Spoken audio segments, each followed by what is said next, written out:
Programang ito ay rated SPG, striktong patnubay at gabay ng magulang ang kailangan. Dahil sa hawak na brilyante nila Tanggol ay mapapakinabangan nila ito ng husto.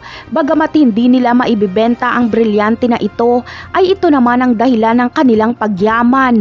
Lakinay ng sugal na gagawin nila Tanggol at dahil ito ang sugal na kinalakihan nila Tanggol, kaya kabisado nila kung paano ito dayain. Uubusin nila ang pera ng mga sugarol kaya agad nilang matutubos ang isinanlang brilyante. Samantala, dito na rin makikilala nila Tanggol ang magandang babaeng si Tisay.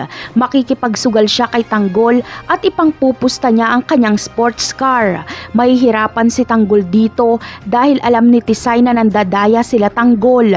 Kaya ititigil nila Tanggol ang pandaraya at maglalaro sila ng patas. Sa bandang huli ay panalo pa rin si Tanggol kaya babalik sila kila Supremo na maraming pera at naka-sports car na. Win-win situation sila Tanggol dito. Pwede nilang ibalik ang brilyante kay Senyor Pakundo para mabayaran sila ng tama at tumibay ang tiwala ni Senyor Pakundo kay Tanggol. Napakinabangan na rin naman nila ang brilyanteng ito at milyones din ang kanilang napanalunan. Kapag maibalik ni Tanggol kay Senyor Pakundo ang Star Venus ay gagawin niya itong kanang kamay. Ipapalit siya kay Madonna. Sa ibang eksena naman ay malulusutan nga ni David ang hindi niya inaasahang bisita sa kanyang kasal na si Camille. Mapapatahimik niya si Camille at isasara ang simbahan. Ngunit may isa pang bisita na darating na talaga namang gulat na gulat si David. Ito ay walang iba kundi si Marites.